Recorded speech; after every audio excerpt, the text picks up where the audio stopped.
Welcome back into the Sports Source. This segment of our show brought to you by Southeast Termite and Pest Control. There is a nasty critter that has made a comeback in recent years. You can pick him up in hotels, theaters even.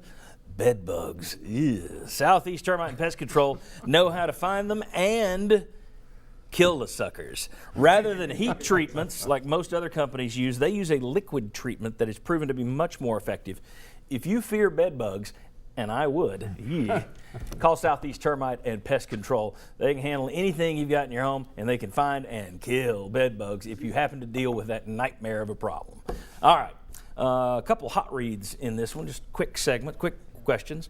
First of all, Missouri's Gary Pinkel was given a raise this week, and he became the 10th, let's take a look at the list here, the 10th SEC coach out of 14 to make $4 million a year or more.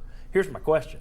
Look at all those guys there, including Steve Spurrier, Bobby Scott's favorite. Should Butch Jones be on that list? Should he be ahead of anybody there? He's at 3.6. He's number 11 in the league. And that SEC Network money, man, people are already counting on it. You can tell it from the salaries. Should Butch Jones be on that list, or is he right where he is? I think it's premature. So he's right where he is. I think right where he is, leave him there for right now. Let's go through this season. I think he's close to where he ought to be. When you look at what everybody else has done, it's hard to put him above somebody. Now, he's had success at Cincinnati and Central Michigan. Well, Brett Bielema won at a higher level at Wisconsin.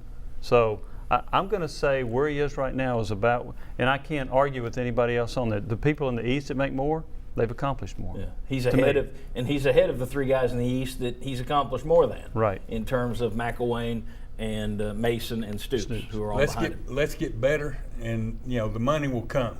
Makes sense. And he'll pass Spurrier. That's right. That's key. All right. I'm following Bobby on that. We'll get better. The money will come, and it's going to go up big. We're going to win big. Hey, somebody asked me last week, just whenever you see a graphic on our show where we're talking about Missouri or Ole Miss refers to it's the University of Ole Miss, UM.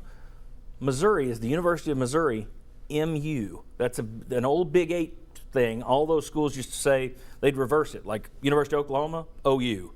So MU for Missouri. If you ever see that and wonder about it, that's why I do that. Long way to say nothing. But anyway, Ole Miss Hugh Freeze brought up an old idea this week, and that teams should be allowed to scrimmage against each other for the spring game. I don't think that's ever going to happen because no school is going to want to give up the gate to having a home spring game. Even though you don't make much, you make something. However, what would you guys think of doing what you do in basketball? And that is an FBS school paying an FCS school to come in and scrimmage. Tennessee, for example, could bring in Western Carolina, who they're going to play in the fall. They could bring in an FCS school from somewhere else and scrimmage and get them. What do you guys think of that? Would that make spring game more interesting? Or would coaches see more? Would they like it less because their guys aren't all on the field at the same time? I think they would see more simply because it's more competitive.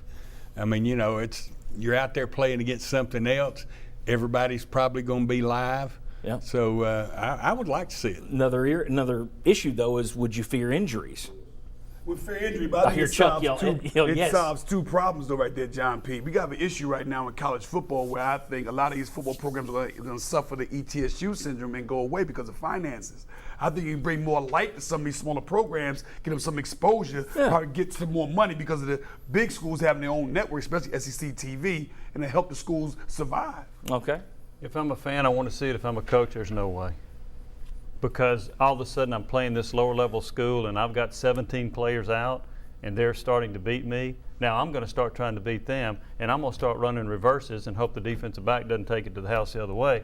But I think you're going to start getting to this competitive deal, which is going to lend itself to more injuries. If I'm a coach, I don't want any part of it. Bob, uber fast, your take. Love it. I'd like to see it. Jimmy may be right, but I'd like to see it. As a fan, I would. As a coach, you'd like to see it? As a coach, if I was making $4 million a year, yeah. You wouldn't care. The other thing as a coach is you've only got one group of guys on the field at a time, whereas now you're getting tape on two sides of the ball. There you're getting it just on one side of the ball at any one time. And coaches never want to show anything in the spring. Yeah. But you're right. If you go out, as silly as it would mean, you could say we got 17 guys out. We didn't take it seriously. We're just practicing. Oh, you're going to. If you lose to East Tennessee State in the scrimmage, it would put a little damper on your off-season hopes. I think you're right, but I would still do it. Don't lose. All right.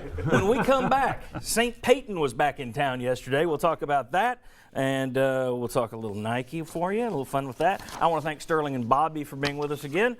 Come on back on the Sports Source. From East Tennessee to Kentucky, no job is too small for Benedict Construction. Electrical work, heating and air installation, even carports and garages. With a reputation for excellence, rely on the custom work of Benedict Construction.